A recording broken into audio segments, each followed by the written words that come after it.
Good day, everybody. Look at this. Is this 2 Mondays in a row? I think it is. Wow, that's new. Should shut some people up for a minute. I know. We're confusing them right now. Well, I won't be here tomorrow. Oh, if that means anything, so. At least we're keeping them updated. Yeah. No, tomorrow is Chris Newberg's throwing out the first pitch, the Tigers game. So I'm going to head down there and support our boy, but it's going to, it'll take all afternoon. So I'm just like, yeah. You just want to go see a Tigers game. I get it. No, I honestly, I couldn't give a shit less. It really is 100% just about supporting Chris. And I grabbed Drew's tickets, so they're so you want to go to Champions Club. Yeah, I was about to say you're about to get up in the box and everything. Yeah. I don't think the weather's going to be awesome. I don't think it's going to rain. But if anybody's down there and wants to say hi, I'll be kicking around there somewhere. I'll make it down to the You'll be with the elites concourse. in the champion box. Oh, I'll be with the elites, of course. But I'll mingle down with the peasants for a minute or two, especially if I know some listeners are there, which I know they are. Yeah. Not because I'm going to be there, but to support Chris, which is awesome. So that should be fun. And I hope to God, and I've told him this already, I hope to God that he throws that thing worse than Anthony Fauci. I mean, in the fucking dirt.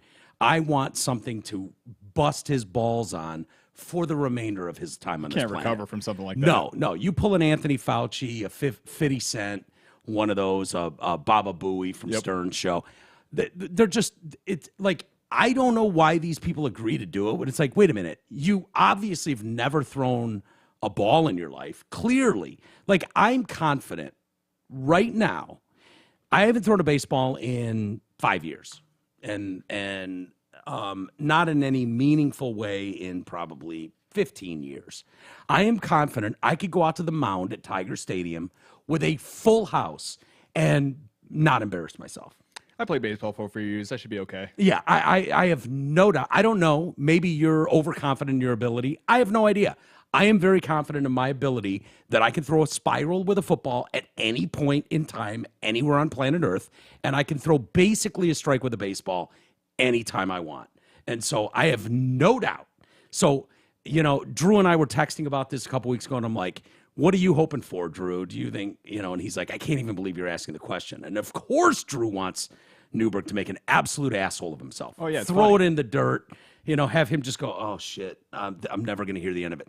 So if you're out there, please help me in egging on him to throw an absolute shit pitch. Everybody in the stadium yell brick at the same time. Yeah, brick. At the same time, something, Noonan. Mr. Denny Noonan. Baba Booey. Yeah, so anything to rattle Newberg. It's like, hey, dude, you're in the big leagues now. A, you're used to being on stage. You're used to being in front of strangers, so that should be no big deal for him. He's used to having all eyes on him, so that shouldn't be a big deal. He wouldn't have something like stage fright. He's played in stadiums with 20,000 people in them. So he should have no issue with that. It just comes down to mechanics. Can you throw a fucking pitch and get it relative? I'm not saying he's got to be like George Bush and just be an absolute fucking get it over the dude. plate. Just get it close to over the plate. You don't want to one-hop it.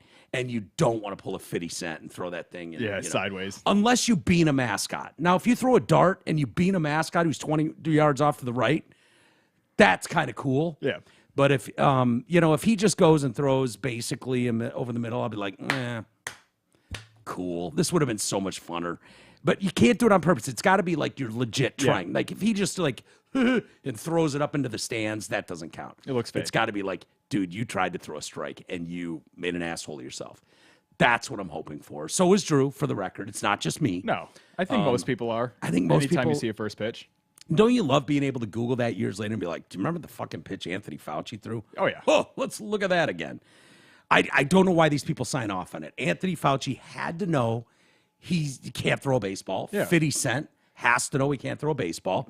Baba Booey has to know. Like, dude, I don't know if you weren't loved by your dad or what, but like that to me is like job one of a dad. Well, 50 might not have had that. Yeah, no, 50 probably did not. He probably doesn't know who his dad is. He was throwing like you shoot sideways. Yeah, he's doing the best he can, imitating like what it would be like if a child had a father. Yeah. But whatever. He did his best. I'll give him a pass. Everyone else. Yeah, but Anthony, it's like, dude, did your dad not love you? Like, what dad doesn't go out and like, there's certain things you got to teach a kid how to ride a bike. Yep. You got to teach him how to. In my opinion, you teach a kid how to throw a fucking ball.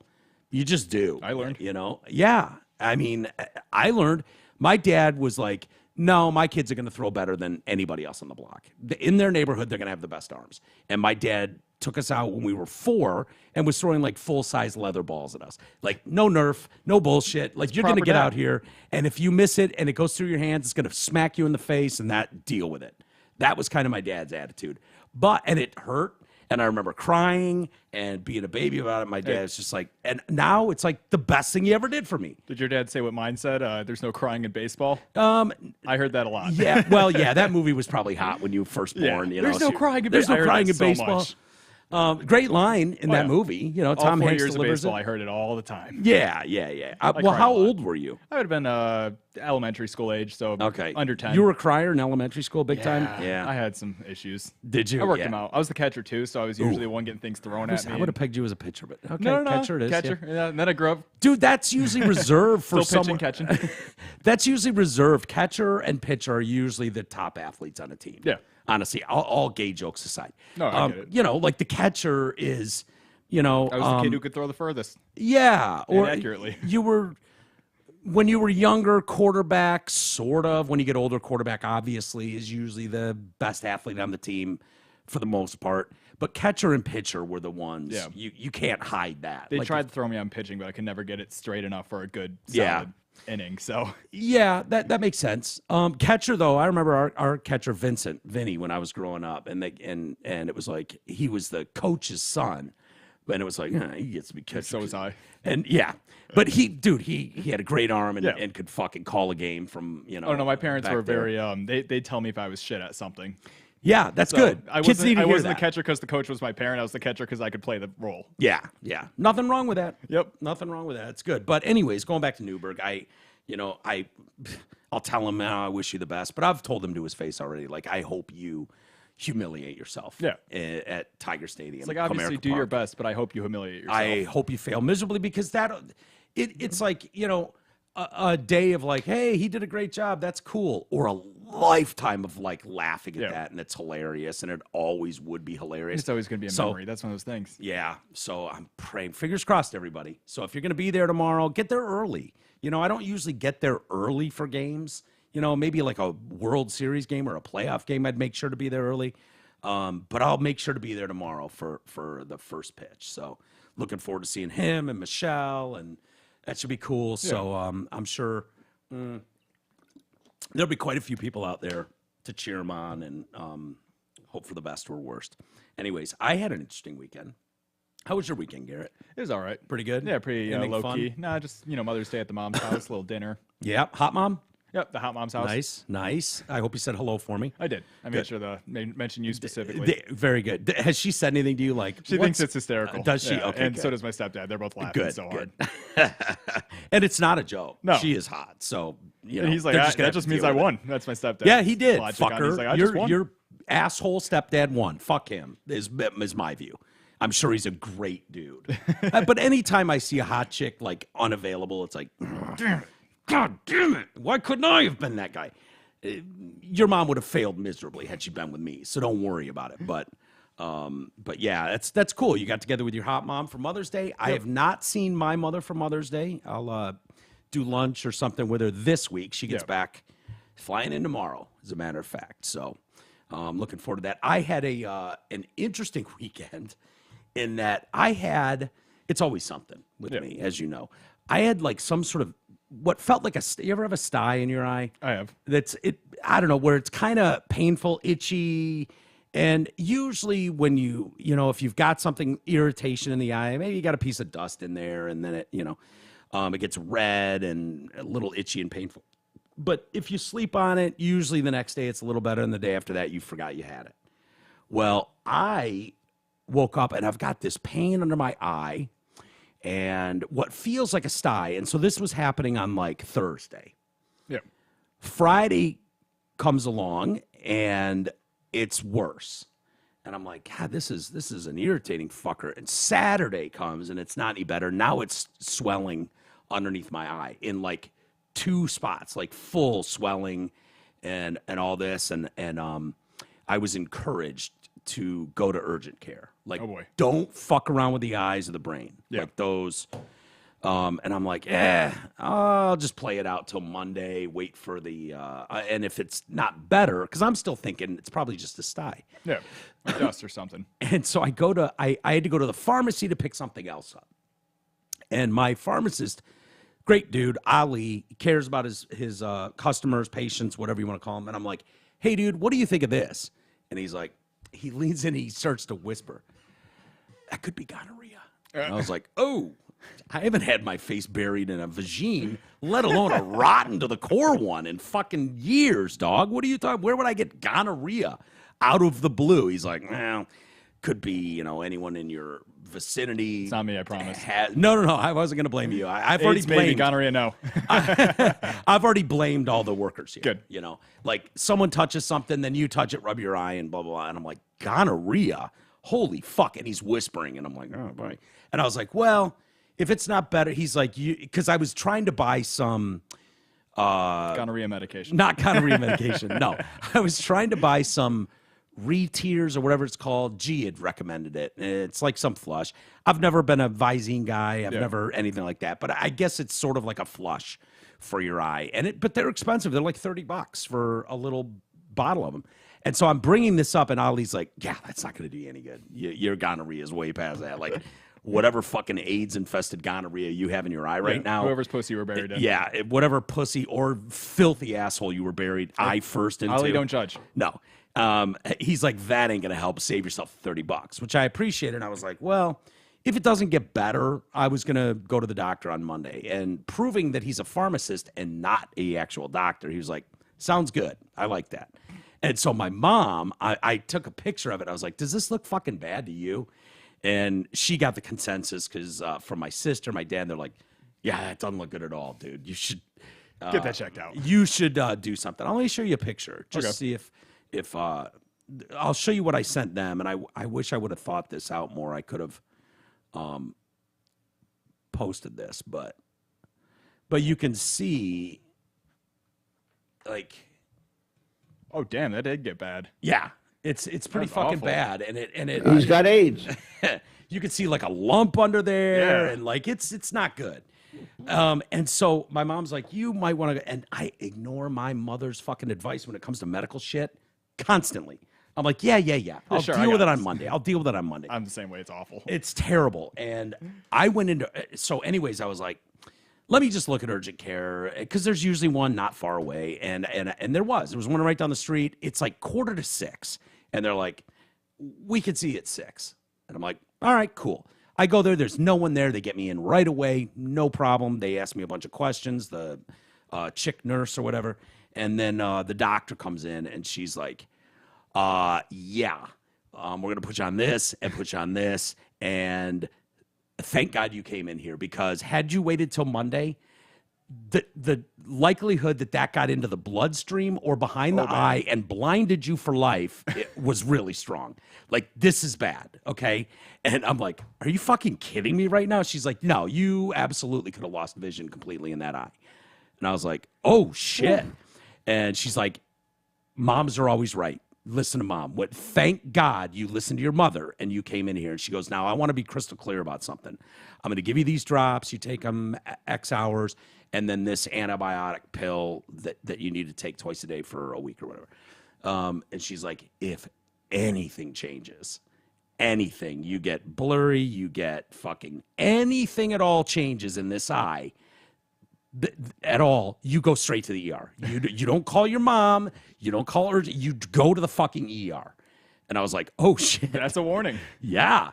And so today, how does it look today? It looks normal. Yeah, it's normal. I mean, obviously, it looks like you have something going on with your eye, but I just passed you in straight. I wouldn't say anything about it. I sent a picture to my mom this morning. I was like, hey, what do you think? Better, worse, isn't that? And she's like, everybody agrees it looks worse. You need to go to that. And I was like, that's bullshit. No, I'm like, it feels better.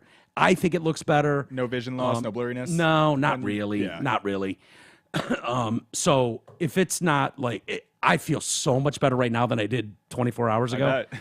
So, but scary as shit. She goes, have I properly scared you? I'm like, oh, the shit out of me. Yeah. Like there's almost nothing, like the idea of losing your vision is just like, oh, that's a horrible one, man. Horrible. Hearing's a bad one for me. Hearing would be bad. I thought I blew one of my eardrums out one time, and I thought it was gone forever. I was scared shitless. Really? Yeah, it came back luckily after like 2 days. Was it just muffled? It was very muffled. Everything was just, it sounded like an AM radio constantly. Yeah, well, I worry about that for the future because I have been to hundreds of shows in my life. Yeah, and it's coming up for me. I was the fucking kid as close to the stage, fucking as I could be. And like, put my ear on the monitor. Let's fucking rock. You know, like I was that 13-year-old kid. You know, I wanted to do that. Loudest concert I've ever been to, I've said it 1,000 times, AC/DC. AC/DC, second row center. And they fucking blew my head off. Like 2 days later, it was like, holy, what did I just go through? Loudest concert I've ever been to in my life, AC/DC at the Palace. Been to plenty of loud ones. Now I have no problem bringing earplugs or doing something. I get bullied about earplugs every time we go. Do you wear them? No, my brother does, and I'm kind of still that asshole. It's like, you know Smart. what? I've already did what I did. Yeah, but you could do so much worse. You could do so much worse, dude. You do not want to lose that. Yeah, and you know, I tried wearing them last time we went to a show because I kind of got bullied into it. I'm like, fine, I'll wear the earbuds and everything. They just started falling out. You kind of have long hair though. Yeah, you're probably not. Plus, I wear beanies all the time, so everything's like close, but they still were falling out all the time. I could feel it like weird. I gotta get some like proper. Dude, I've done tissue. Yeah, you don't have proper ones for like drumming. I have like a over the ear headset. Oh yeah. You don't want to be that. I'm not gonna wear construction headphones. No, concert. No. Like no, dude, go to Guitar Center. They're like $1. You get the Yeah. ones that roll up in your finger, stuff them in your, pull your earlobe down, stick them in. We can get those too. I just want one of those like proper concert ones that like just lower it, but don't. Take are it there away. proper concert Yeah, ones? they See, make the mine are proper all shit like that. drummer ones. Yeah. Mine are all drummer related, and they fucking take it down. But that was my issue too. Was like, you're taking away the concert basically. It's like too. That's kind of how I feel. It's like I'm here to see the band live. I want to know what they're gonna put out. Yeah. Well, you can still feel it. Yeah. The music. I'm just being a dumbass about it. I get it. Yeah. Well, at least you're recognizing that conversation at what, 26? Yeah, 26. 26. 25 was the last I time was I went. 40 before I was like, I might want to fucking take this down a notch. And I promise you, I went to a lot more concerts than you. Super smart brother who's 22 actually as of last week, and he's already doing the earplug thing every show. Smart. It's smart because you don't want to lose either of those. But anyway, so that was my exciting weekend dealing with that. Sounds like fun. And I am so ready to wrap this shit up around here, man. I was telling you off the air, it's like it's not that I'm so desperate to get out of Michigan. I'm just ready for this next chapter to start. Yeah. And it can't fully until some of the stuff here's done. But dude, having like a house full of people all the time, people in and out, doors open. I came downstairs today. I took a shower like this afternoon. I come downstairs and Cece's at the front door outside, just chilling. Right? She doesn't have a collar on. She doesn't have her leash, nothing, which is fine. She's out there a lot with me without that stuff. But she's just sitting at the porch like, D, can I come in now? I'm like, how the fuck did you get out of here? And it's nobody's fault, but these guys are doing like... They're bringing stuff in and out. They're bringing stuff in and out. They're making cuts on tiles that, they're doing in the garage and in and out, in and out, in and out. And it's like the dog is just kind of, there's an open door. Cool. What's going on out here? She doesn't know, but, all it would take is another dog, a squirrel, a jogger, and she's going to want to go investigate. She's going to want to go play and doesn't know any better. And it's like, I am ready for this to be over. If you think it's possible that absolutely 100% of the time keep an eye on a dog, it's not. Yeah. And especially when you're not ready for gates to be left open or a door to be cracked. And so I'm so ready to not write another check to people. And I like the people that are here. Yeah. I really, really do. You just don't like the money leaving. Dude, it is so absurd and obnoxious. And it's like, hope to God this all comes back. Hope to God we get this back. It's just fingers crossed at this point. I mean, I'm hoping for the best, but I am ready to make the move and then start fresh and get going. But anyways, getting to the news of the world, I had a couple people send me video of Chris Cuomo. Yeah. And I'm sure people have covered it and whatever, but I finally started watching some of it. It was Chris Cuomo on, and I don't know if he's part of the show now. He might be. He might be part of Patrick Bet-David's show, and I don't know. I think he's been on Rogan's show. I may have seen him on. Seems fine. I don't know anything about him. But Chris Cuomo was on his show last week and talking about ivermectin, and turns out Chris Cuomo is not on CNN anymore. Obviously, Yeah, he's on News Nation. Is that what it is? Yeah, he's I think on with our boy. I can't read it. There's no. Hold on, this one right here. I can't read it. There's no words on it. Bill O'Reilly. Well, fuck it, we'll do it live. Is he on something with? We'll do it live. Okay. We'll do it live. Fuck it. Do it live. I love those. I'll write it and we'll do it live. The best is when it goes to when the camera pans out Yeah. and you see him freaking out and he's throwing his pen and he's going ape shit. It's the best. Yeah. I have a patch someone sent me upstairs that like you'd put on a jean jacket or a coat or something that just says "fuck it, we'll do it live." It's perfect. I need to put that on a hat or a shirt or a coat or something. So yeah, Chris Cuomo's. I don't know where he landed. I figure most of those guys end up independent on some level or out of what I don't believe to be nowadays mainstream media, but just for discussion, that's what I don't think they're in any way mainstream. I don't think most people are watching MSNBC or CNN or Fox. Yeah. I just don't. He's still on News Nation. News Nation, Yep, okay. that's it. But that's outside of the realm of mainstream media. What you think of network television or cable news channels, which is where he was. And he now has something that some people believe is long COVID. I don't know, honestly. In the things that I've read and things that I've watched, I'm not sure long COVID is really a thing. Yeah, I don't think so. It could be. I'm certainly not a physician. I don't know, but I'm not willing to just be like, yeah, because I know a lot of people who are like, I suffer from long COVID. And it's like, well, yeah. And they just anecdotally tie it to, oh, I got a vaccine. And like, if you get a vaccine and die within a year, they're like, vaccine. I'm not willing to go that far yet. Depends on what other things they got going on. Even though I know some people who have been absolutely injured by the vaccine. Yep. 100%. I know a dear friend, listener, whose wife has a heart condition now. Just does. Out of the blue, 2 days after the vaccine, and young person in their 30s, like no rhyme or reason, no history, no family history, and now deals with this. So there's no doubt that this injured people. Well, Chris Cuomo has whatever, long COVID or something. He's now admitting that, oh, what do you know? I'm taking ivermectin. Well, we have some of the interview here, and it's a few minutes. This one's 10 minutes. 10 minutes long. We can watch the whole thing, depending on how Cuomo behaves. Because I saw a little bit of this, and I was like, pause. We'll watch this on the show, and we'll try to break some of this down. Because it shows you the absolute... I don't know what sort of ego you have to have to live in this headspace where you can't admit the most basic of shit or the way you twist it in your own mind to make you. I don't think I have this, and I've said it before on the show many times, and people that have listened for a long time understand this. I'm almost never wrong. That's the problem. Yeah. I wish to God there were examples of things you could point to. And don't give me that shit like, oh, Ray Caruth you said was a good receiver. Like, not bullshit. Small thing, like large things. Yeah, I mean like real things, like COVID or, something election related. Like, anytime you're dealing in the big stuff, I'm never wrong. And it proves it out. Like, Russiagate's a good one.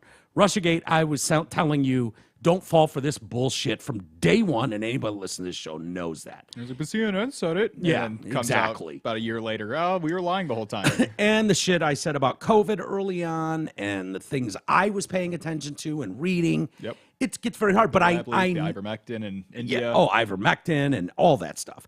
And dude, I still have friends who I respect that it's very hard for them to, they give a tiny bit of like, well, yeah, I guess they got more wrong than I gave them credit for, like stuff like that. And you're like, no, dude, they fucking got all that shit wrong. Stop defending these people. Stop.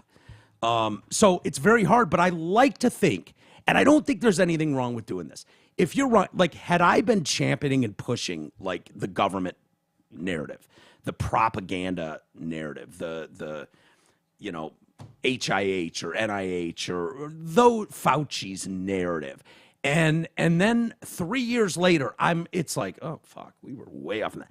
I don't think I'd have a problem coming on here and going, hey, man, No. I'm as human as you are, and I'm as susceptible to propaganda as the next person. And boy, oh boy, do I feel like an asshole. I can't believe I bought some of that hook, line, and sinker. I can't believe it was based in fear. It was my own fear. And believe me when I tell you, I felt like there was a responsibility. No matter how small a platform you have, if you do have a platform, you have a public responsibility to not be absolutely crazy about this stuff. And I wanted to be careful and blah, blah, blah. And I got it wrong. And for that, I'm sorry. I don't know many people that would be like, I'll never listen again. Like, to me, that's just an honest human response. And I don't have any problem with that. You know, if I was wrong on something this big, whether it was Russiagate or COVID, I would absolutely come on here and be like, boy, was I wrong about Russiagate. Yeah. Turns out Trump was colluding with Russia. And boy, oh boy, they did their best to steal an election. Yeah. I don't think I'd have a problem saying that. That's very basic. Just, oh, my bad. I have zero people in my orbit that have called me and gone, man, I got to be honest with you, Mike. You kind of hit a home run with Russia. And I feel like a dipshit for fighting you as hard as I did on that stuff. My bad. I would have more respect for them. Yeah. You know, not that they're still friends of mine and this and that. I understand why they went down that road. But boy, oh boy, it just seems like it'd be so easy to go, hey, man, I'm fucking human. Of course I got things wrong. Of course, my bad. I'll do better in the future. I'll try. Actually, we just made a claim a second ago that like we don't really think long COVID's a real thing, but Sir Crazy comes in with a no long COVID, huh? Tell that to the people who still can't taste or smell. And I'm like, if you can point them to me, I'll see what they're about. I want to know why they can't taste or smell. Because I'm not saying long COVID isn't real. I'm not. My brother thinks he's had long COVID. And my brother wouldn't lie. My brother's been duped. My brother thought Russiagate was real for a long time. He thought COVID was the end-all be-all of the end of the world for a long time. I'm not saying long COVID's not real. I know people personally that claim to have had it, have it.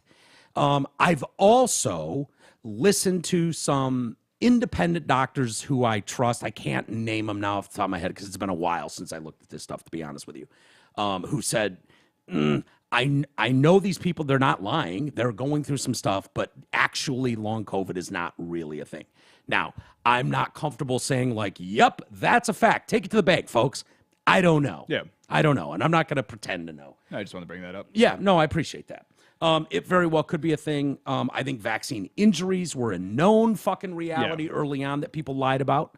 I think long COVID's like when people say autistic in their Instagram bio, it's like, were you actually diagnosed with this? Or are you just saying that this self-diagnosed? Or maybe you're just a little quirky and you're trying to get some attention here. And that's what I feel like long COVID to me has become an attention get. I remember Jimmy Dore complaining about it. Yeah, this had to be 3 or 4 years now ago about he was having neck issues.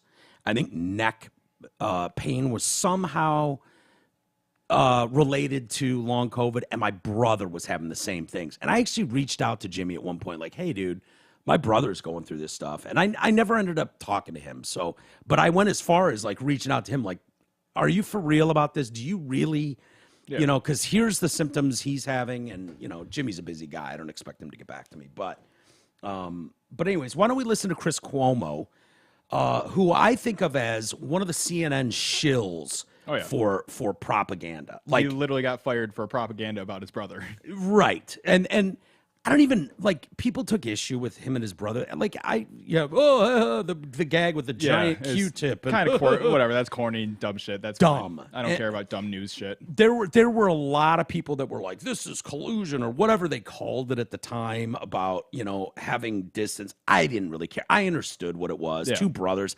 I didn't really think of it as like... In fairness to Chris, if my brother was in trouble or something, I was on the show or whatever, I'd probably try and tamp down the news story a little bit. Like if there was a news story about my brother, I'd be like, it wasn't that bad. And anybody that says differently is lying. Is a fucking liar. Is a fucking liar. Of course you would want to protect them. Now, you do have a responsibility as a network to be like, hey, too close to the story, man. You can't cover this. It's going to give... it's going to at least give the appearance of a biased form of reporting. So, this idea of him when his brother's the governor giving mandates on COVID and vaccine requirements and all that, to have him on the primetime Cuomo show on CNN was fucking wrong. They've admitted it was wrong, and they had more of a problem with that aspect of it than I did. But why don't we listen to Chris Cuomo's take now that he's been injured and has possibly long COVID and using some... That went viral this week. Rav, you can pull that up. So this video here is a video, if we can get the date, this is how many, let's see what Chief, can you go back up to see when this video is? This video is from 2021. Let me read it from Chief Nerd. He's great at posting these types of things. Now that you have left CNN, Chris, and started providing more balanced view on COVID vaccines, including the serious harm that can cause, would you be willing to apologize for interviews like this one from 2021? The mainstream media denial of natural immunity claims that the vaccine would stop infection transmission and complete omission of potential risk caused great harm in our society. People lost careers, relationship, loved ones, and trust in our institutions due to its harmful propaganda. Your apology would show a lot of courage that, frankly, your peers have lacked. All right, play the clip. It's 2 minutes. Go for it. So pause for a second. We got a clip within a clip situation. Yeah. So this guy tweeted this and then said, "Are you willing to apologize for this?" Now Chris Cuomo is interviewing Donald Bryan, I believe, is the conservative black person. So the reason I point out black is because there was a difference. Yeah, there was. Where black people were like, they were a lot more vaccine hesitant. Yeah, and for good reason. For very good reason. I don't blame them. There's a history of trust and mistrust within the government. And so in that context, he's interviewing this, I don't know if he's a senator or a congressperson, Donald Bryan. But Mr. Bryan here had COVID and recovered from COVID. So his argument is, hey man, I don't need your fucking juice in my arm. I have natural immunity. So why don't we go ahead and see how Chris handles this? Everybody should know that about you, Byron Donald. You are not telling people to get vaccinated. You are not pushing it. You are not saying it's the right choice. You're saying you're not doing it and your family's not doing it, and you're leaving out of the equation that you can make other people sick, as if that doesn't matter. Okay? Chris, did you not just hear my answer 30 seconds ago where I said if you want to be protected from these variants and the original strain, please go get vaccinated? I promote you to do that. I just told you live on your own show that if you want to get vaccinated in America, go do it. But if there are Americans like myself who choose not to, please don't berate me for doing that. It is a personal choice I have made with my own health care. No, I am allowed to do that. I'm entitled to do Byron, that. You're absolutely right to do it. You have a right to do it. Two different statements. Okay? Do you have the right? Of course, nobody's debating that except you guys as a false choice. What I'm saying is it right to do it? Have you spoken to a doctor? Yes. You're supposed to be a leader. Yep. Have you talked to the CDC and the people who are in Florida at the Department of Health about whether or not they think you made a good choice? Because if your answer is just then, well, I don't care what they say. This is me. I'm an American. That is being dumb as a proxy for being bold. And I don't think it's a good message because remember, it's not just you protecting yourself. Let me say this. It's you protecting me and other people from you. None. That's why you get vaccinated, not just for yourself.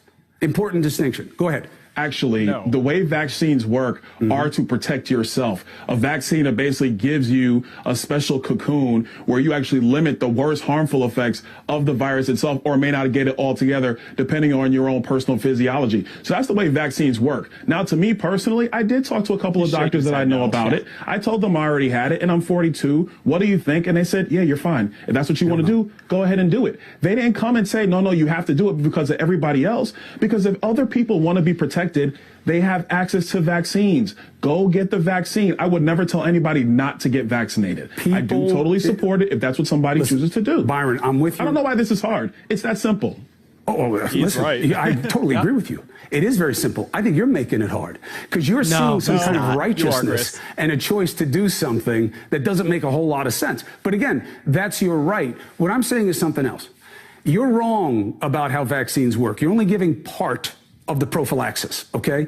The other aspect to why you take the vaccine is it also reduces, not completely, nothing is perfect, and certainly this vaccine is not, but it also reduces your ability to communicate the virus and make other people infected. That part matters too. Yeah, but that was all bullshit. Yeah. 100%. So let's see how he responds to that. So the chief nerd who tweeted this out, and I thought it was a well-written tweet. Like, it wasn't picking a fight or looking to be a bully. It was just like, hey, would you be willing to apologize? Like, in other words, this hasn't aged. How do you answer this? How do you answer that? So let's see how Chris Cuomo. And before we do, it. I just looked up Byron Donalds. He's a congressman from Florida, which you're probably not going to win a COVID debate against someone from Florida. They kind of handled it very well. They actually handled it better than everyone else. Yeah, they did. So, not us resurfacing. We've had conversations. We've talked about COVID. Tom and I are talking about the long vaccine and what that's doing. A lot of my friends are going through it. And Long we keep COVID. hearing, not long vaccine, forgive me. Long COVID. A lot of friends are talking about it. We're 40, 50. You know, you're sitting there saying, hey, what the hell is going on in my body? What's changed from that conversation with you and Byron to where you are today? Well, a lot has changed, and a lot needs to change that hasn't. Here's what matters to me about the clip. Apology? Of course not. Why would you? Byron Donalds comes on my show now, okay? Why? Exchange of respect. Was never No, you personal. showed him no respect, Chris. None.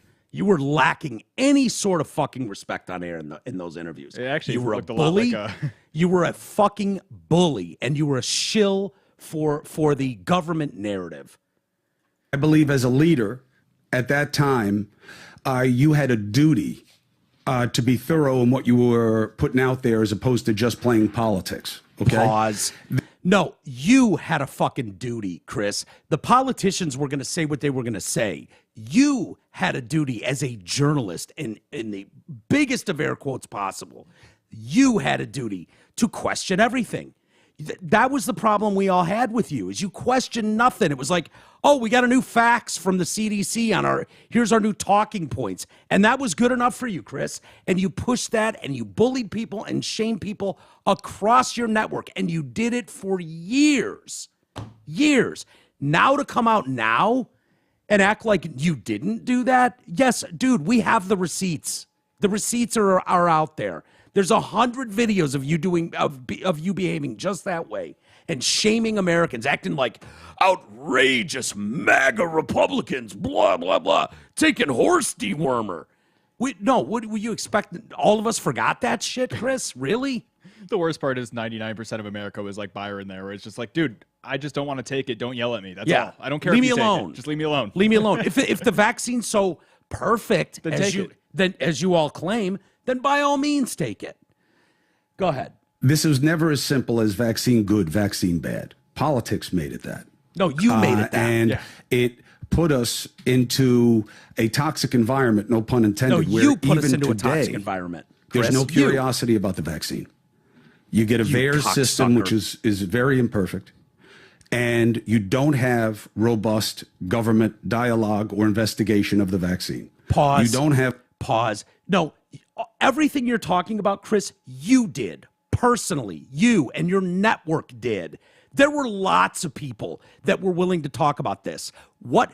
There was no investigation of the vaccine. Why was that, Chris? Because your network just bought hook, line, and sinker whatever the fucking Lord Fauci said to you and just threw it out there and shamed the shit. You canceled people for daring to have a different opinion. You called them conspiracy theorists. You called anyone who refused or wasn't sure about getting this vaccine, you called them monsters. You basically wanted them publicly outed. You wanted them fired from their jobs. You wanted their businesses closed. What the fuck are you talking about, Chris? Oh, no one wanted to talk about this. No, those people weren't allowed to. You wouldn't give them the airspace to explain themselves. Well-respected physicians, well-respected scientific people. And you know how I know that? Because I fucking listened to them. I did. I sought out those interviews that you wouldn't dare put on CNN's airwaves or MSNBC's airwaves or any of the networks. None of them. You had to go independent. You had to do your own research. You had to read some shit, which offended you guys too. You doing your own research. What do you think you are? I don't know. We've been encouraged to do our own research our whole lives. I was going to say his tone changed a lot since his videos stopped ending with "brought to you by Pfizer." Yeah. Oh, yeah. Yeah, it sure has. Or when it personally affected him. Yeah. So basically what he was saying is you're all full of shit and monsters until it affected him. And then it was like, oh, yeah. Oh, okay. They got this wrong. We were told the wrong. I don't give a shit what the government tells you, Chris. Your job is to go, okay, well, of course that's what they're going to say. It's our job to vet this. If we're actual journalists like we claim to be, our job is to vet this information and find out what the truth is in this. You don't just take their word for it and move forward. A political investigation of what happened during the pandemic, what was right, what was wrong, to Vinny's point about what's still continuing, about who wants to control what. Because they only see politics. They only see advantage. My concern is that the unknowns are now more dangerous than the knowns. So what's changed since then? I don't have long vaccine. People are saying I've admitted long vaccine. Oh, okay. People are saying I've admitted that the vaccine hurt me. I have not admitted that. I don't know that. Do I now believe that we have data to support the fact that there are thousands of people who have had adverse effects that are not getting attention, let alone treatment? Yes. Yeah, we knew that 4 years ago, Chris. 3.5 years ago. And I fault government for that. I fault you for that. What they call long COVID. Now, I say they call because the government, it's funny, after that clip, I got called by government people bitching at me because I said that the vaccine wasn't perfect. So that's where we were then. Yeah. That's where we were then. Pause. But that should tell you, that should also tell you, Chris, that they were so comfortable with you and how you were pushing the narrative, they felt that they would even be able to do that to a journalist.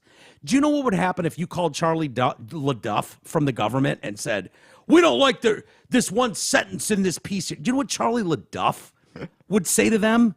Oh, my God. The fact that you can chuckle that off like that's normal. The government even took issue with me when I said X. Well, they should. They should take issue with a lot of things you say, Chris. I feel like Charlie would have just added the call to his recording. He probably would have in the story. Like, oh, look, they tried to shut me up. Yeah. If you think Charlie LaDuff would play that fucking game with them, you are sorely mistaken.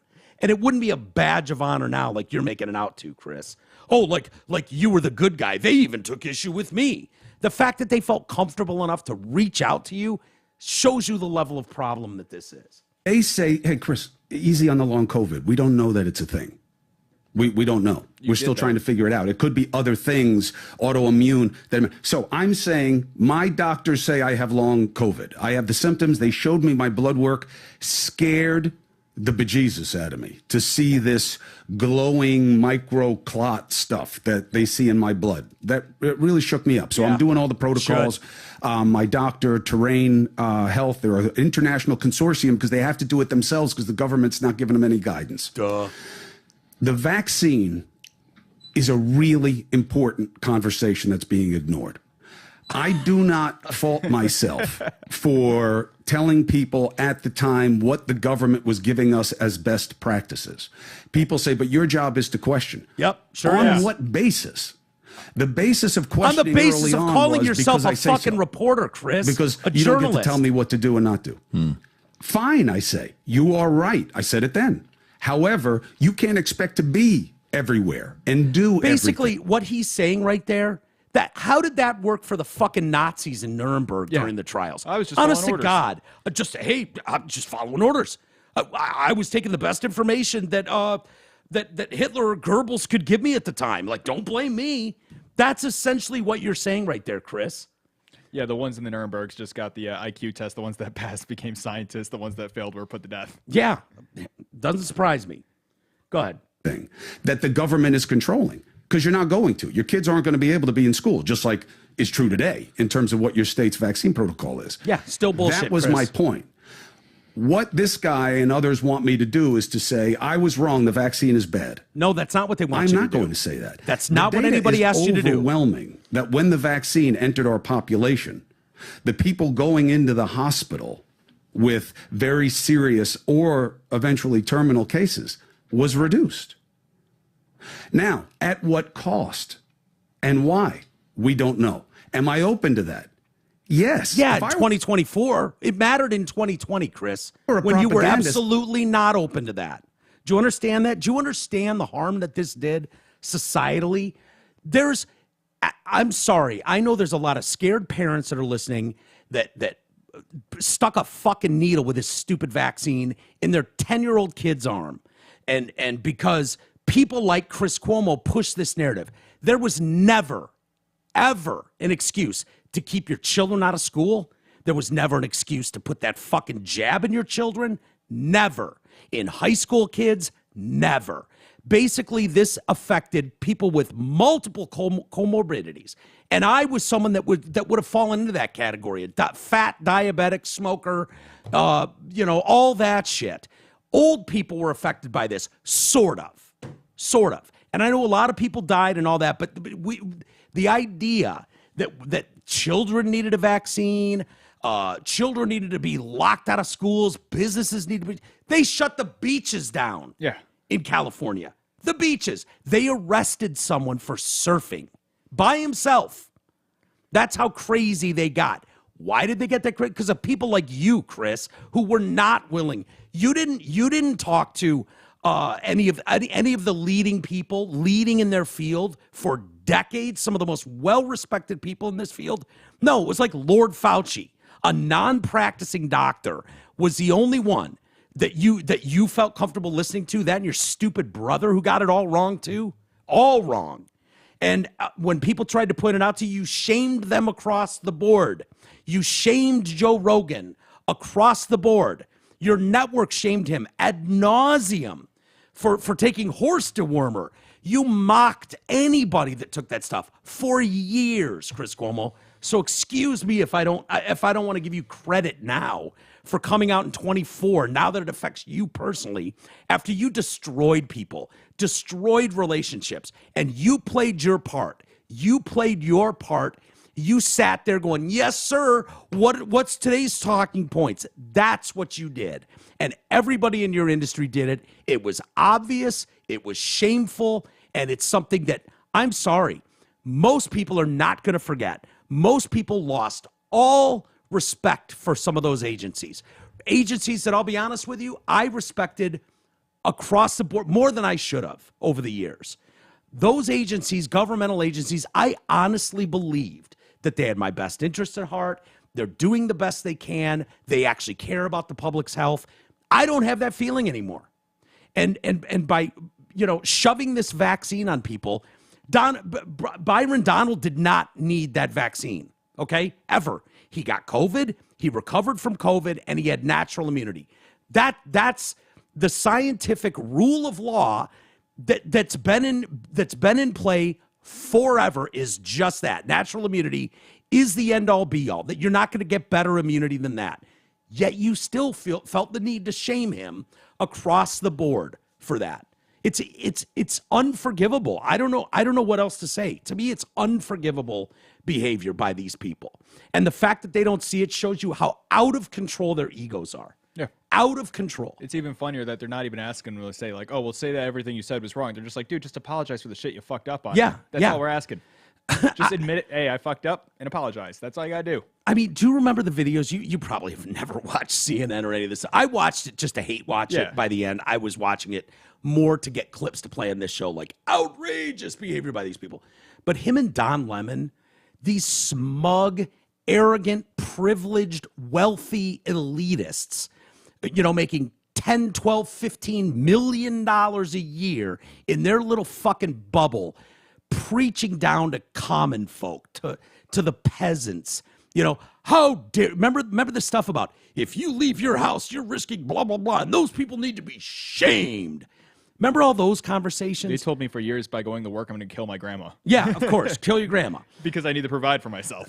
And it was so infuriating to me to watch people that I know that were like, these MAGA. They always wanted to point it to MAGA, as if anybody that had their own thought on this outside of the government narrative on this, the propagandizing that was going on, if you had your own thought on this, like, hey, I got a couple questions here. If you even went as far as that, they would be like, MAGA, ultra mega MAGA, Donald Trump. And it was like, nah, this doesn't really have anything to do with Donald Trump. Yeah. Having a little distrust in your government propaganda, I think that's healthy, is beyond healthy. And we proved to be right in the end.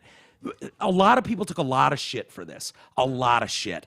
And the amount of people, you know, and I think they were some of them were well-intentioned, but the amount of people that couldn't understand, like, hey, just stay home for everybody. And I dealt with this with, you know, G in Arizona and his family, because they bought into this in the beginning. And I don't mean to call him out, but it's, you know, I'm dealing, it's personal shit. And I know how personally scared they were. And I know how much they were trying their best to stay on top of it, which is why the Chris Cuomos of the world are so fucking unforgivable. Yeah, because they were just trying to help their family with what they knew. They fed that shit and shoved it down people's face and honestly scared the shit out of them. They scared the shit out of them. You walk outside, you're gonna give everyone in the neighborhood COVID, and they're all gonna die. That was basically what it felt like. Now, did they say it in those words? No, but they got more and more aggressive as time went on. And to me, it was like, you know what? It's very easy to sit in a 3,000 square foot home with, you know, a couple wide open acres of land and regular deliveries of food and water to your house because you can, because you're in the very, very fortunate and lucky position. And I'm talking about a lot of people that did this. Yeah. Lots of people did this. It's like, hey, just do your part. You do your part. And all I could think about was, aren't you the same people that are fighting constantly my body, my choice? Remember that bullshit? My body, my choice. That went out the window with this vaccine. The other thing was, you know, aren't you the people that pretend, and I say that purposely because I know you're full of shit on a lot of this. You want some moral superiority over people. Like you care about the little guy. You care about poor families in low-income housing. If you really cared, you would understand that those people didn't have access to the same shit you did. So a single mother with 2 children in a 500 square foot apartment who lives on the 20th floor doesn't have the same just stay home attitude as you. Yeah. You know, she doesn't get deliveries on the regular. She doesn't have room for the children to go out in their own yard and get some fresh air multiple times a day, but still keep a safe distance from people. No, radically different existence. And you did everything you could to shame all those people. I know we're going on and on about this, but this is incredible. I haven't seen this whole video. This is incredible to me. Go ahead. I wouldn't be doing the reporting that I'm doing right now. I started a Substack that is only about this, where I am letting you see what my doctor is saying and what we're doing on my own dime, because I believe in it. I'll tell you something else that's going to get you a lot of hits. I am taking a, what do they call it? Like a regular dose, you know, whatever. They're trying to build up. Of ivermectin. Wow, horse dewormer. Ivermectin was a boogeyman horse paste? early on in COVID. You couldn't talk about it. That was wrong. No we shit. We were given bad information about ivermectin. Pause. The real question is... Pause. No. We were banned for saying it. Oh, my God. You had people lose their livelihoods. I wouldn't be able to do this show. We would be kicked off the air if we said anything positive about ivermectin. It's only recently, Chris, that you're even allowed to say ivermectin. Are you insane? We were given bad information about ivermectin. Well, then do your fucking job, sir. The rest of us did. The rest of us didn't go, seems like there's a possibility of shenanigans going on here. And it didn't take too many interviews with Robert Malone and Peter McCullough, people that were well respected in their industry, that you just shit on and acted like they were some whack jobs out there, absolute whack jobs. That's what you did. So now you've come full circle. You want credit in 2024 for a Substack? No, Chris, in 2024, no one's following around and believing this shit anymore. Everyone knows the reality. When we needed the likes of you to do your job was in 2020 and 2021. That's when you were needed. Coming this late to the party and wanting credit like you're a hero now? Bullshit. Doesn't work like that, sir. Why? everyone's going to say Joe Rogan was right. No, Joe Rogan was saying. Yeah, he was. Yeah, he was right. Yeah, but he was. That's not what matters. What matters is it is. It's the only thing that matters. Community knew that ivermectin couldn't hurt you. They knew it, Patrick. I know they knew it. How do I know? Because now I'm doing nothing but talking to these clinicians who at the time. What do you mean you knew they knew? Then you would have said something as a reporter. As a journalist. You know what? This is beyond. This is worse than I could have imagined. So the clinicians, let's finish. Back that up 10 seconds, and I'll let him finish his thought here. The real question is why? Everyone's going to say Joe Rogan was right. No, Joe Rogan was saying, yeah, he was right. But that's not what matters. What matters is the entire clinical community knew that ivermectin couldn't hurt you.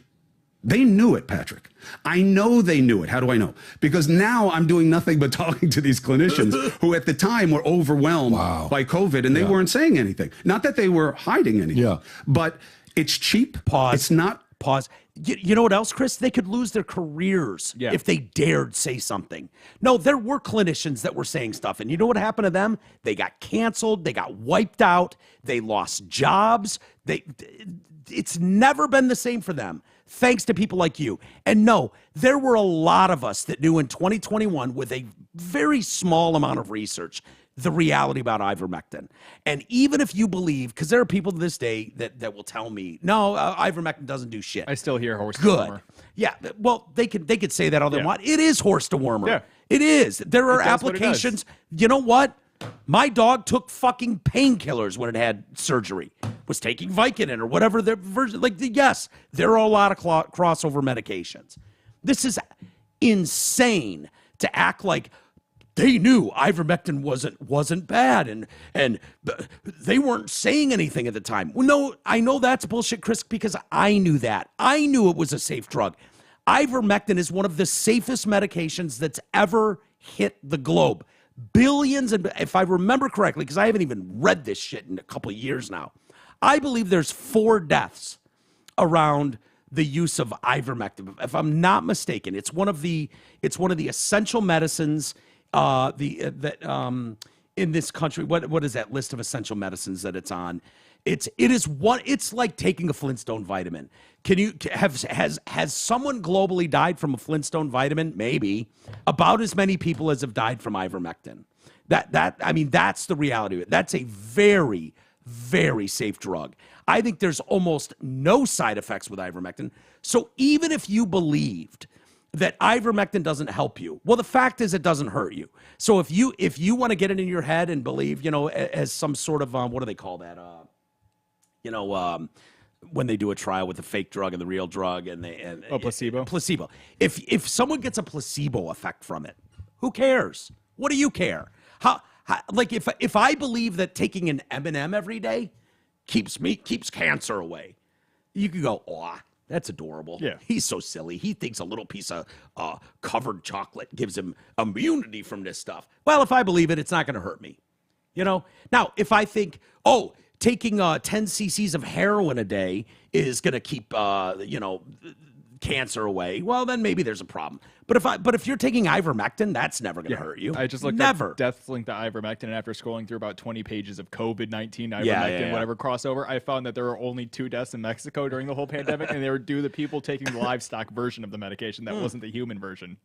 That's all. And it that was. could be. Yeah. That could be. I could totally see people taking the wrong version and getting overdosed on something. Yeah. That happens. Well, and I don't even know if I believe that. Maybe. Yeah. It may just be you had too much of a certain thing in your system and your body rejected it and probably fucked up. The fact is, there were a lot of people that were saying, hey, they're using ivermectin for cancer stuff now. And this is like 3 pages of scrolling I had to do to get past anything COVID related. Mm-hmm. And that's the way it goes. Okay, what is there, like a minute? Owned by anybody, and it's used as an antimicrobial, antiviral in all of these different ways and has been for a long time. Yeah, for malaria for over almost 20 years. Yeah. So, and my doctor, who is now my doctor, was using it during COVID on her family and on patients, and it was working for them.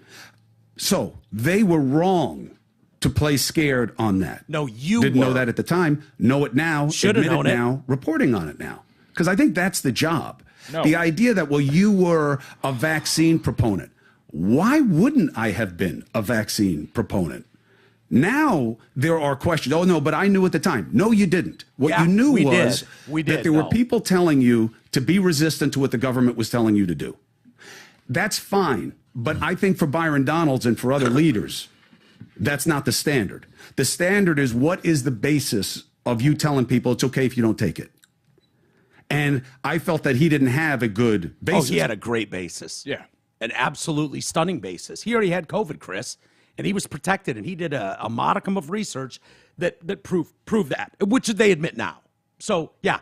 The problem is you just threw all those people out. You just threw all their opinions out. You threw them away. That is an incredible interview. And the fact that they're not pushing back at all, I can't tell. I want to show you with Byron bad. Donalds. Sorry about that. I can't tell if that's good or bad right now. Maybe it's better to just let him speak. I think they're just letting him bury himself. Let his ego come out in all its glory and let him talk about, he wants all this credit in 2024 for seeing the light. It's like, no, dude, a lot of us got shamed without mercy for daring to question these people. Your doctor was giving it to their kids and family members, and they were doing that on the down low is what they were doing. They were doing that quietly because if word got out, it would have been people like you, Chris Cuomo, that absolutely buried that doctor 3 years ago. You would have thought you knew more than the doctor, just like you thought you knew more than the inventor of the mRNA vaccine technology, who had concerns, grave concerns, and all the others that, I would have loved to have had on this show. I reached out to many of them, but it was good enough to have them on the Joe Rogan show for 3 hours explaining exactly what was going on. And instead, what you did is you painted the picture, you painted that video yellow or green of Rogan when CNN got it to make it like, oh, look at him, he's dying. He's almost dying with this. It's shameful and disgusting. And I could pull up 100 videos right now of Chris Cuomo actively calling, shame. We should shame these people. The president doing it too. The president telling the American public that he's losing patience with people who don't just fall in line with the government narrative. That's how little pushback that cocksucker's gotten his whole career from the major networks. That's how much pushback he's gotten. Zero. That he felt comfortable enough telling, 100 million Americans that he was losing patience with them. How disgusting. I knew this day was coming. I've said it before. I'll say it again. It's coming. And it's going to get worse. And I don't know how you people, it's a little disheartening to me that we're at a point here where you can't just eat a little crow, Chris. You've earned it. You've earned it. For all your bloviating and shitting on your fellow American and telling them, shaming them, essentially, is what you did. You didn't want anybody to look into anything. You just wanted to spoon feed people the government narrative. And it's sad. It was disgusting. It was easy to see in real time. And you scared and hurt and injured a tremendous amount of good people in this country. The government alone would not have been able to be as damaging as they were in closing schools, in shutting down people's businesses, their lifetime of work, booting people out of the military. They would not have been able to do that without the propaganda arm of the mainstream media. That's what was necessary. You two things needed to come together, Chris Cuomo, and you collected millions and millions and millions of dollars to do it, to collude with the federal government and push this bullshit as hard as you did. It doesn't mean you couldn't be wrong. It doesn't mean opinions couldn't change, but yours never did. You stood on that shit until it personally affected you, and now you want kudos because you wrote a Substack, because you're documenting things now with your doctor, and now all of a sudden, now that you personally are affected. No, I didn't need to be personally affected to know that, there's something doesn't smell right with this shit. Yeah. Something feels wrong. Something's going on here. And the fact that not any part of you, not a single part of you, questioned that or felt the need to question that is shameful. That's the real shame. It gives me the same vibe as the Joe Rogan, Howard Stern, or not Howard Joe Stern Biden. and Joe Biden. Yeah, the it gives me the ball same vibe. washing Yeah, it's interview. the ball, not just the ball washing, but it's the fact that Howard Stern came out after, like, well, no, these questions were my questions. Yeah. These weren't sent to me from anyone. Doesn't Like, make it better. Like, no, now it just means you're a terrible interviewer. So Yeah. now he's doing the same. He's thing where always it's been like, a terrible well, I interviewer. didn't have the facts or anything like that for all this ivermectin and all this bullshit, but now I have the facts. I'm like, okay, so you're either a terrible reporter, or you just misled the nation. Either way, you're fucking wrong. Either way, you're fucking wrong. Either way, it's not even close. And the fact that you were so willing to just dismiss anybody, dismiss them. Yeah. You know, Howard Stern, to me, it's like I would have had a little bit of respect for Howard. Like the questions he asked, I don't believe those were given to him by the White House, which is even sadder, Howard. That's what I was saying. It's even sadder if you think about it, because the White House didn't even feel the need to hand you questions. They knew what kind of blowjob you were going to give to the president. They didn't even feel the need to prep you. That's embarrassing. That should be embarrassing. You know what they're not going to do? They're not going to take him on Joe Rogan's show. Nah.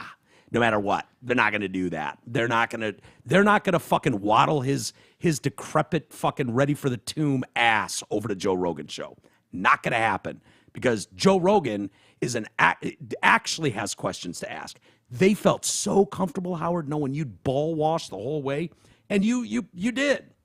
I've said forever that Howard is not a good interviewer. He's just not. And I know tons of people, just because you get someone for 3 hours in a room or for an hour and a half in a room and they're big A-list guests and they tell wonderful stories, does not automatically mean the guy sitting there driving that is a good interviewer. Yeah. He's not. He's not. He never has been. He's more about himself. He gets great guests. They spend tremendous amount of time with him, and we get to hear some great behind-the-scenes stories. All true. Both things can be true at the same time. Doesn't mean he's a great interview, because he's not. And here's where I would have had respect. Obviously, Howard is as delusional as the Keith Olbermanns of the world and those people. Like, he's that far gone with his Trump derangement syndrome. And so when Joe Biden sits there and feels comfortable enough around Howard to go, Trump said, if he doesn't win in November, it's going to be a bloodbath. It's going to be a bloodbath in this country. And Howard's only response to that is, I know.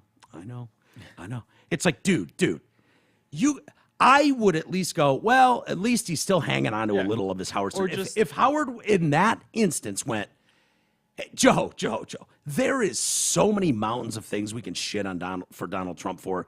You know, he was talking about the auto industry. Let's not lie to the audience. That's not something that is buried in history and we're bringing up that who's going to go. Like, no, that happened a couple weeks ago. Yeah. And everybody knows. Like, yeah, it's been debunked. Like, at least have like, that could be a level of pushback to where you go, well, you know, he was talking about a bloodbath for the country's auto industry. If you're, he's basically saying if your dipshit ass is left in charge, that you're going to get run over by China. What do you say to that? Not like, yeah, I know. Oh man, like, no, dude, you lose all credibility with me. What little credibility you've ever had with me is completely lost when something so easily fact-checked and corrected, you can't do. And I don't know, it says either Howard watches MSNBC and Rachel Maddow exclusively, and he literally doesn't know any better. And I don't know what's worse, if that's the case, or if he does so little research on his own, or any person on his 100-person staff, nobody can come to him and go, dude, honestly, like, there's so many ways to fucking pound this, dude. That's not one of them. In fact, you could look like you're being fair and balanced if you push back on that one, because it's no harm, no foul, and it's an easy one to do. But no, apparently no one in his orbit can tell him that. So he's either fucking, like, I don't even know what level of MSNBC. He gets up to Joe Scarborough in the morning. He goes to bed to Rachel Maddow. I don't know. But, it was stuff like that in that interview that I was just like, this is criminal. How sad. How the mighty have fallen. Just sad. I don't know how many people are going to put up with it for how much longer, but now his numbers are dropping. Yeah. 100%. They're all across the board getting worse and worse every day. Yeah. Who, Howard's? Yeah, Howard's. Yeah, I'm sure. And Cuomo's. I mean, now he's on News Nation and nobody's watching his shit. Yeah. He just had an You know interview what's with- sad too? Yeah. I used to actually kind of like Chris Cuomo. Yeah, I've heard that. When he was on CNN, and when I first really, because people, we've joked before about how I had CNN burned on my screen, from being paused for so long. That shows you the level of viewer I was until I was able to recognize, like, oh shit, this is so obnoxious in the one-sided reporting, and I ended up bailing on it. But at the time, and I don't even know what year this would have been, but at the time I felt like Chris Cuomo was doing some decent reporting in what I felt like must be a building that was really hard to have any sort of your own opinion or whatever. I didn't know what it was. We didn't know at the time what it was, but it was like, oh, there's clearly a directive from somewhere. Yeah. And now you know that they were in bed in a lot of cases with government on this stuff, with social media companies, with big pharma. Like, now we know all that shit is a fact. Like, who's paying their checks? Like, it makes sense. And it's easy. But it wasn't that easy to see 10 years ago. It just wasn't. And so at the time, I felt like Chris Cuomo did a fairly decent job. And what a shame it is now to see something like that. It just, anyway. The trans community, I'm trying not to spend too much time on them. J.K. Rowling, I always have fun with. But boy, oh boy, did you see this story about this, basically a crazy person. Yeah. And I think maybe more crazy for like, just their being a human being. Yeah, I saw the mugshot.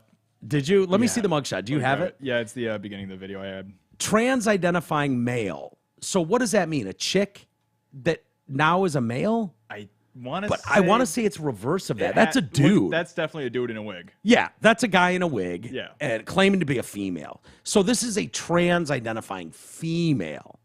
I think they're wrong in the story. I think they're wrong in the story because that's that. There's no way that's. There's no way that's a chick. No. So this, whatever it is, murdered a man in Houston. We'll go they them just to be neutral. They them. Just they them. Okay. In Houston, Texas, last week, running him over with a car before kissing him and then repeatedly stabbing him. Yep. I got the video. Do you? It's blurred, don't worry. Okay. All right. This is from a news station. Wow. Okay. Hang on to that. We'll definitely watch it. All right. The suspect, 20-year-old Karen Fisher. Yep. Okay, so this was a dude, which seems like very much dude behavior. Yeah. I'll be honest with you. It's not very ladylike to run someone over and then jump out and stab them a bunch. No, usually you're the guy you. when you run them over and then you change genders to get out of trouble. That's the Bruce Jenner defense, right? Yeah, well, there's that. Yes, there is that. I don't know, like, is stabby, that's kind of a chick thing. I guess, Stabby is more chickish. Yeah. Running someone over with the car, is that chickish or guyish? I feel like that's more of an chickish. aggressive. Really? That's chickish. I feel like female drivers, it's usually just you're not just saying that because chicks are bad drivers. No, you're saying that like usually it's the chick who ends up running somebody over. Just, it wasn't looking. Well, there's, yeah, sure. So basically you're saying shitty driver. Yeah. But I'm saying like in a fit of rage, like, I'm going to run someone over. Is that more manly or chicky? If they're going for murder, it's got to be a manly thing, yeah. I don't know. Just frustratedly hit the gas pedal and then hit someone on accident. This might be the they-them of crimes. It's possible. It's possible this is an actual they-them of crimes because it's very male or female to run someone over in a fit of rage and go stabby. That's what I'm saying. Like the kiss and the stabby. Obviously, this is a they-them because something's going wrong in the head at that point. Yeah, I don't think they knew each other. I don't think this is like the weird thing is usually it's like, oh, they found out I was trans and they broke up with me. Yeah. Something like that, and it's like, ooh, tough sell. Yeah. This is a 20-year-old and that's a 20-year-old? Yeah. Fuck. I'm going to say this isn't their first stint in prison, given the eye scar. And maybe the stabby is a previous issue in prison. And I feel like this is Is this someone identifying as a 20-year-old that's actually in their 40s? Because does that look like any 20-year-old you've seen? We're still not sure if this is a man or woman at first. Well, it's clearly just a lady. I mean, look at the blonde hair. It is just hair. a lady. What black lady doesn't have natural long blonde hair like Especially that? cut like that. I love her cut. It's a great cut. The bangs. The bull on the head. Big fan of the bangs. Yeah, it is Garth. It's very Garth. It's in Wayne's World Garth. Yeah, it's a good call. And that's a mugshot too. So you know that wig is capable of looking much better when this lady has a little time to do it up. So 20-year-old Karen Fisher mowed down 64-year-old Steve Anderson as he was on his way to the mailbox. Video shows the car driving at a high rate of speed for a residential neighborhood. So that means it was 25 in the neighborhood that you could be doing 40. Anywhere over 25, they'll say it's high rate of speed. Yeah, I mean, that's kind of, I don't know. Just give me the speed they were going. You know, like 65 into 25. I can put that together. But that makes it, you know, debatable. Is it at really a high rate of speed if you're going 35 into 25? I would argue nay. No, it's not. I don't think so. So this individual intentionally swerved to hit Anderson. After hitting him, Fisher hit him again, backing over him with the car. The New York Post reported that Fisher allegedly flipped Anderson's body over, as one would be known to do, maybe to give mouth to mouth. Yeah. And then straddled him and kissed him and then went stabby. 9 stabbies on him. That's intense. You have the video? Yeah, I got the video. I was just trying to see if there's any relation between the two because I feel like maybe there was a 64 and 20. That's tough. It could have been a grinder hookup though. Just saying. Yeah, could have. I would think they would. I mean, that makes the story so much juicier. It does. It's like, why would you? You wouldn't leave that out. Purposely go out of the way to hit them, and then back over them, and then you get out to kiss them and then stab them. It feels like you had a lover's quarrel. Crazy, this it is does. A crazy person, yeah. Or you're just batshit crazy. I mean, why does some homeless asshole on the subway grab some woman and throw her on the tracks? Yeah, I'm not seeing anything with them knowing each other, so I think it's just crazy. Well, unless this story is so early in the reporting that they haven't gotten there yet, but. Believe me, if they could tie this to a Tinder date gone wrong, that takes it up a level as far as the reporting of the story. All right, let me see. So Fisher was previously charged with prostitution, has been on community supervision for evading a prior arrest. I don't have a problem with the evading arrest. Yeah. I get it. If I was, you don't want to get arrested. No, nobody wants to be arrested. Like you're gonna throw that, lump that into my group. It's like, of course I was avoiding you and evading you. Extra tack on charges. It is one of those like, you want to be a dick while we're trying to arrest you? Well, then we're gonna throw this on top of it. Yeah. You know, it's basically he was kind of being a dick. It could be anywhere from running away to like, I don't want to go with you. I'm not putting my hands behind my back. I mean, dude, I would be if they were arresting me, I'd be doing everything I could to evade. They'd have to find me in a closet somewhere or hiding behind something. I'm not going to be like, I don't want to go to jail. No, nobody does. Nobody does. So ma'am, I don't mind that you evaded, you know, a prior arrest. I get it. Nobody wants to be arrested. All right, let's see the video. Appalling crime caught on camera after a man was run down and killed. That is a high rate of speed. Now, he froze this video before the impact. Well, don't do that. Houston police say 20-year-old transgender suspect Karen Fisher ran over 64-year-old Stephen Anderson she looks like a prostitute. Before getting out of the car and stabbing him 9 times. Oh, my God. And just walked away. Yeah. Look, man, I know I pick on the trans community quite a bit. I really do. We kind of deserve it at this point. Yeah, there's a big part of you guys that deserves this. Yeah. I feel like I don't know. It seems like every time some trans story is in the news, it's like you're trying to steal a trophy from a fucking chick, from some girl that's worked her whole life for something. Or you're running someone over and getting a stabby on them. There's no in between. You're whipping your dick out in the women's locker room in front of 12-year-old girls at the Y. You know what I mean? I feel like your PR department blows. Well, this is what I'm trying to be the PR for the whole community now. I'm keep telling these people like, hey, just shut the fuck up and lay low for a while. Let's just lay low for a while. Let me run some made-up headlines by you that I've come up with. All right. Do any of these exist anywhere? Because I feel like these are newsworthy events. If these headlines existed, I think it would go so far for the community in like integrating and feeling welcomed into society. Can you imagine, when was the last time you saw trans man saves kitten from tree? I've never seen that I've never seen that headline. Trans woman rescues drowning children. I got nothing on that one. Non-binary person stops robbery in progress. I could see that one happening, but it probably not. It's usually the guy. It should happen. Like these stories exist. Guy saves a kitten from a tree. Self-identifying Z-Zer thwarts neighborhood pedophile ring. Yep. Wouldn't that be awesome? I got nothing. Wouldn't that be great? Can you imagine coming to you I'm trying to Google as we go just to see if anything popped up now. Tonight's breaking news at 6 o'clock. Blah, blah, you got the news sounder. It's like self-identifying Z-Zer has thwarted a neighborhood pedophile ring.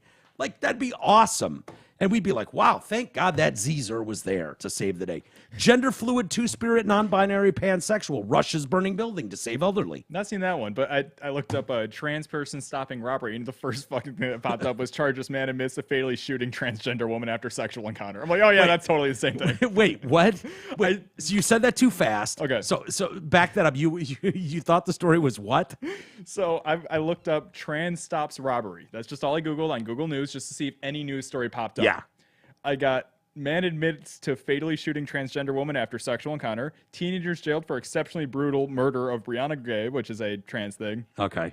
2 men sentenced violent assault on a transgender. It's just people, yeah, either them attacking the people or the trans people attacking the people.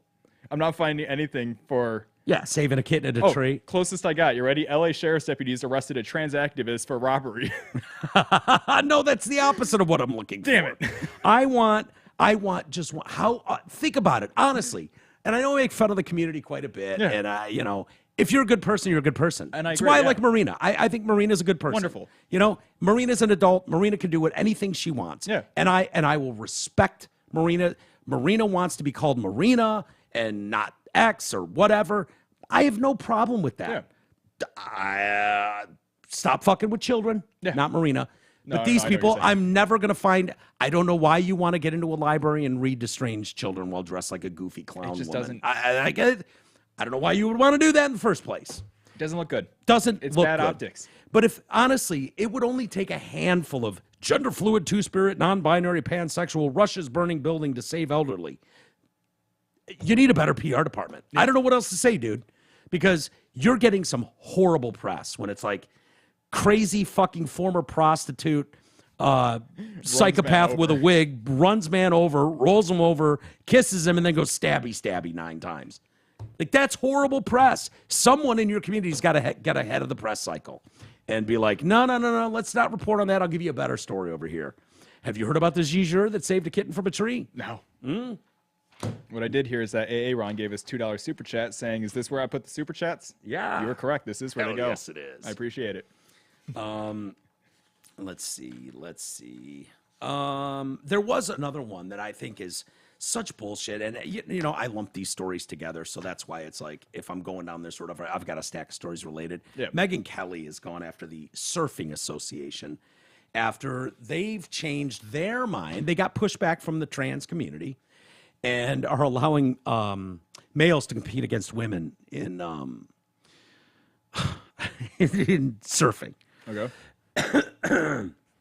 Which I almost can't think of basketball maybe. I don't know that there's another sport out there where the difference between male and female athletes would be more pronounced. Football maybe, yeah. You could crush a chick on the field. Oh my God, absolutely fucking destroy. Yeah.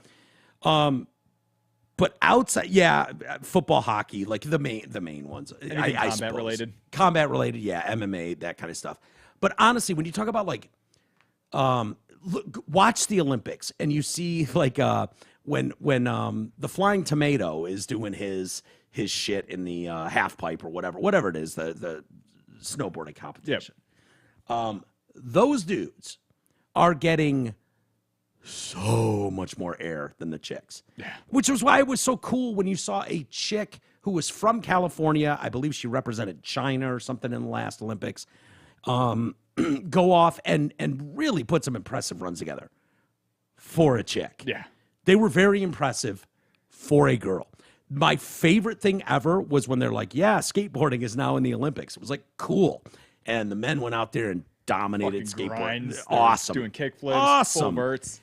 And then the women went, and it was some of the funniest shit I've ever seen in my life. Like, you don't belong on the same anything as the men. Yeah. I would think surfing is one of those that, like, oh, that's cute. The women, oh my God, she's standing up on the board. Wow, she's in a barrel. That's cool.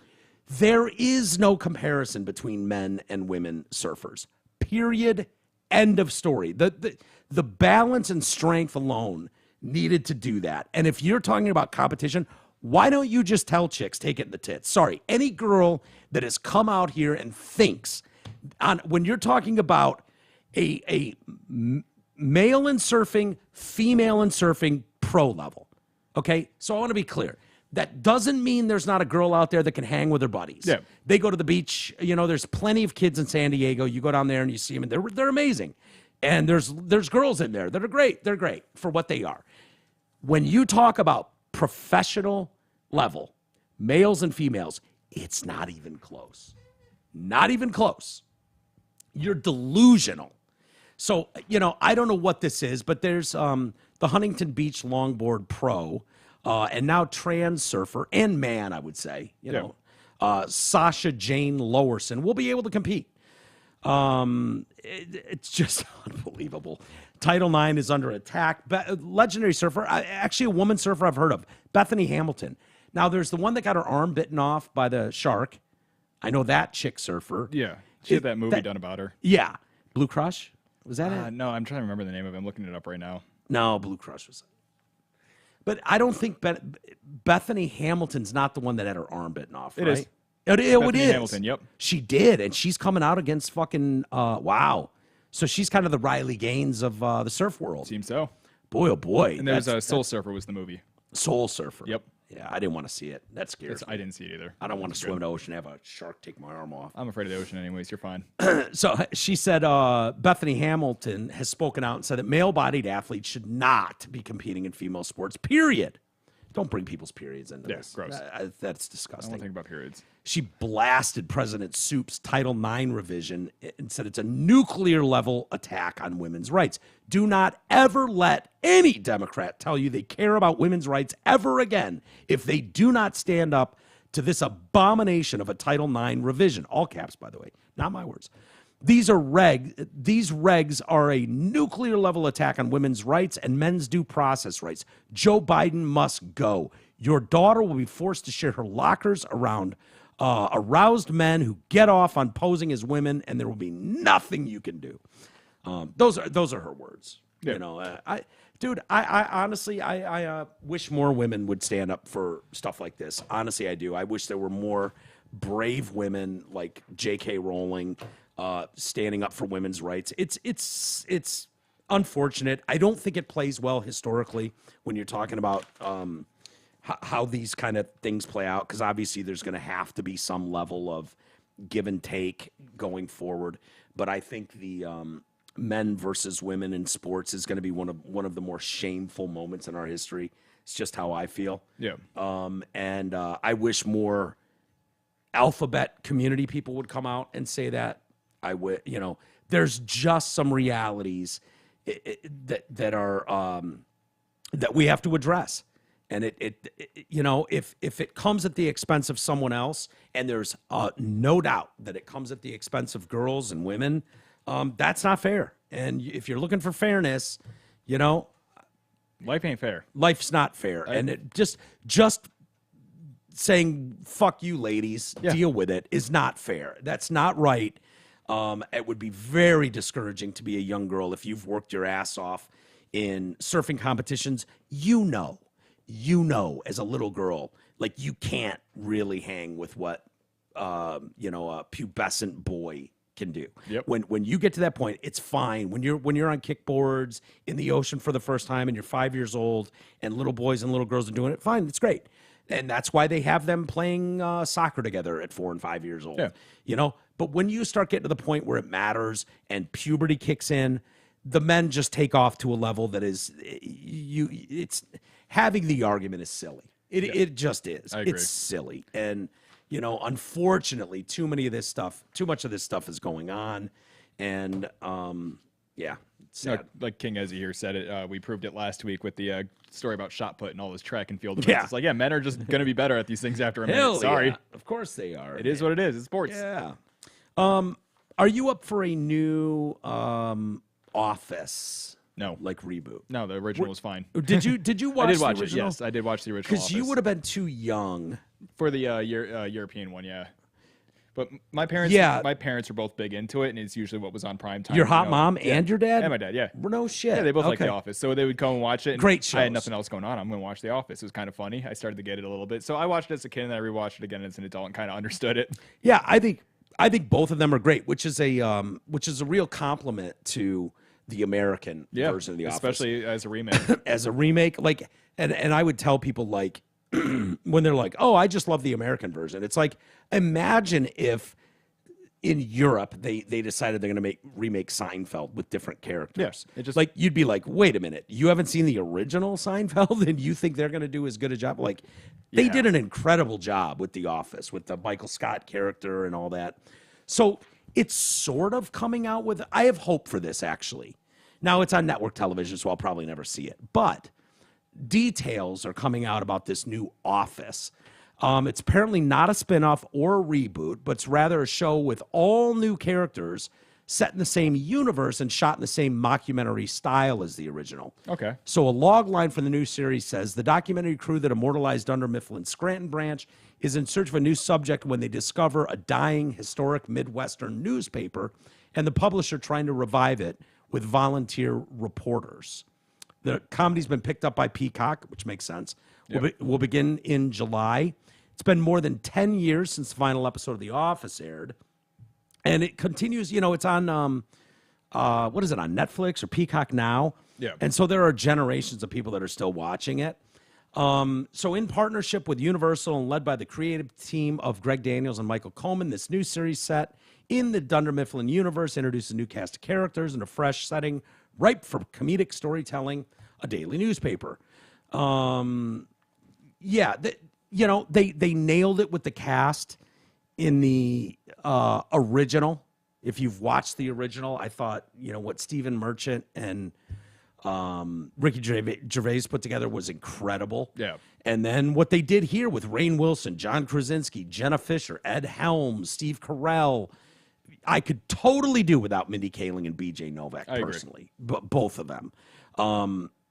Some funny little whatever. I think BJ was more of a producer and writer early on, so maybe. And they did kind of bring him in as a dick, like that's kind of his role. Oh, so 100%. You're not supposed to like him. Exactly, you're right. But that's great casting. I mean, honestly, every one of those people were great. One of the most beloved aspects of the American version was the irreverent humor, which one of the show stars said would not be accepted as of now. Mindy Kaling. And I remember we covered this. Yeah.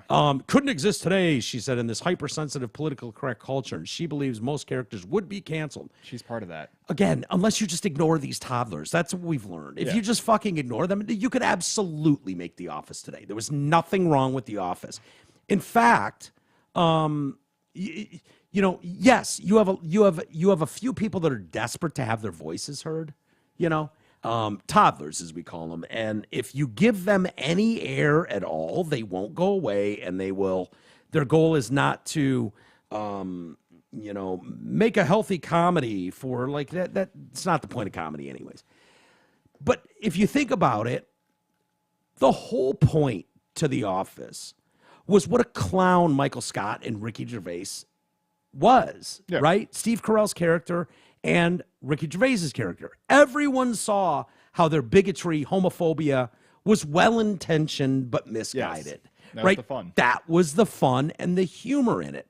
We were all in on the jokes together. Those people weren't paraded as heroes. No. They were laughed at. They were misinformed dummies. And using that as the platform, as the guys, it pointed out, like, you know, Michael Scott doesn't get it, that he throwing on a bandana and being like, Jailhouse Mike, and doing like some mocking, you know, overtly racist, you know, black guy character. It made the rest of the country, even at the time, go, oh, fuck, oh, shit. When he tries to do Chris Rock's, there's black people and then there's like that bit. What a hilarious concept to throw in a show, that someone would be so blind and ignorant to their own, like thinking this I could pull this off, this would be okay. Like, there's a lot of people that would think that sort of dumb thing, and it just made fun of that. They were the butt of the joke. It wasn't like, look at this hero being racist and misogynistic. It was like, no, look at this boob. Look at this absolute fucking grape of a human being. He was the butt of that. That was the joke. So it'd be great to see that in a paper setting. Yeah. You have some misguided, ill-informed doofus, you know, boss saying outrageous things. That's hilarious on its face. When it came out that Oscar was gay and Michael thinks he can make friends with him by just kissing him. Yeah. Like as if every gay guy would just want to make out with any guy. It's that's fucking how you do gay hilarious. humor. It was fucking hilarious. Were you offended by that? No, I thought it was funny. It was funny. And it showed how absurd some thinking could be if it was like, oh yeah, just because he's gay automatically means he'd want to be fucking groped or made out with by his boss. Really? Yeah. No, that doesn't go. That would go against every human instinct people have, not just gay people, but everyone would be like, no. How about my boss doesn't make everything better by trying to fucking kiss me here in the office? Hilarious. If they do it in a Midwest setting, I think that's good. I think that is a good setting for them. If it's like The Office goes to New York or The Office goes to L.A., I don't think that works as well. But I think it could be really fucking cool, man, if they do it right. But we'll see. We'll see if they get it right. All right, should we do some email? Yeah. We got a new member, Laura. Laura Welcome. McCaffrey. I fucking love Laura. I love me some Laura. I've DM'd with her for years. She's been a Hopefully nothing spicy. That'd be weird. No. I honestly, I've never asked for titty pics or anything like that. Not that I put that past me. No. He's not going to say don't. But No. Oh, I'll accept any titty pics anyone wants to send. I really will. But Laura's a sweetheart. She keeps me informed on what the fuck batshit crazy is going on in Canada. She's like my go-to. That's good. So The whenever they've got some like, you're not gonna believe what they did in Newfoundland, and you're like, well, what's going on there? And she'll fill me in on some absolutely across the board nuttiness that their terrorist wannabe dictator is doing over there. I got friends all over the world, and it's funny to get the tap in from this country, we Hell all yeah. just get there, It's we'll great. start playing video games, and our Canadian friend, he's talking about his health and thing right now, his health insurance and shit. He's like, yeah, it's free, but I can't fucking see a doctor, and I'm gonna die soon, so that's awesome. Yeah. That's what he's bitching about right now. He's got Well, like during she was invaluable during the trucker bullshit and stuff like that. Like she keep me informed. Good. She's been a member before, so I don't know. she's coming back. Yeah. I don't know if it dropped her for some reason. I know people have had credit card issues at times, and hell, there's many times when I can't afford it. Believe me, I'd love to be a member of 1,000 things, but it is what it is. So thank you, and I hope you enjoy it, Laura. I put some fucking hilarious stuff in this weekend. Drew and Mike stuff, another Harris poll that was hilarious, and then 2 other interviews that I thought were really Something good. about poo and Janet. I can pull Yeah, Janet's poo-poo powder. Yeah, Janet's poo-poo powder. That was funny as shit because it turns out Janet was hot. And we asked Janet the guys asked Janet some rather uncomfortable questions. As you do on the radio. And I believe Mark and I got involved in that and made some pretend calls as callers calling in. Yeah. And those always go off the rails. So that was kind of funny. And there was another bit too. Yeah, you had the Harris Poll reproductive talk, and then also the nude band. Nude band. Yeah, you guys called them. Yeah. Yep. So we did all that. So enjoy it. More coming. I'll throw more in this week as well. Girl Scouts, cult leader. In Canada, scouting works differently in terms of the names for each group, but the basic premise is the same. Okay, so this is talking about American scouting, Cub Scouts, Boy Scouts versus Canadian. Okay. I would think that'd be pretty dope in Canada. Yeah, you got like a lot the of wilderness that they've got. A lot of cold survival stuff. That'd be cool. Yeah. Lots of it. You could really get lost in the deep, man. Oh, yeah. In Canada. Learn to build an igloo. When I was a kid, my brothers were in the program, but because I'm a girl, I wasn't allowed. So I did a girls program separately. Girl Guides and Brownies, etc., are a completely separate group. They're not part of the scouting program. Side note, they do not let boys join the program. In later years in Canada, girls were included in the program after a battle about equality. What I mean by that is instead of a separate but equal program, Boy Scouts of Canada became Scouts Canada and is now completely co-ed. I became a leader as an adult. The only reason I could was because girls being part of the program, they needed women leaders. Yeah, We like to say people kind, not necessarily mankind. Fair enough. Thank you, Dictator Trudeau. Yeah. Or Blackface. Yeah, Trudeau. Captain Blackface. Yeah. When you talk about boys sneaking out to be with the girls, that was definitely a concern. We were always worried at camps about them intermingling. Of course, you should be. You should be. If there's a business trip nowadays, like, hey, the radio station's going to see the Rolling Stones in Vegas, stuff like that. And a lot of people from the station would go to that, and we'd all be in hotels. You didn't have to worry about us intermingling. Like, some people might hook up, maybe. Yeah. But for the most part, it was like, back in those, I guarantee you, the whole room of boys would have been like, yeah, let's go over to see what the girls are doing in there. Like, yeah, let's see if we can get a peek of one of them in their panties. Like, no fucking adults are going to behave that way. No, they will. Maybe a little bit, but not going like into that. the military. That was also a concern because they bring everybody to the same hotel before you all ship out to wherever you're going. Right? Yeah. And we were all in the same hotel, and it was very, very strict. Men stay in this wing, the women stay in that wing. Yeah, because they know the men are going to fuck those chicks. Period. They are, and they know the chicks are looking for it, so they can get a discharge, like a medical discharge, and keep all the benefits.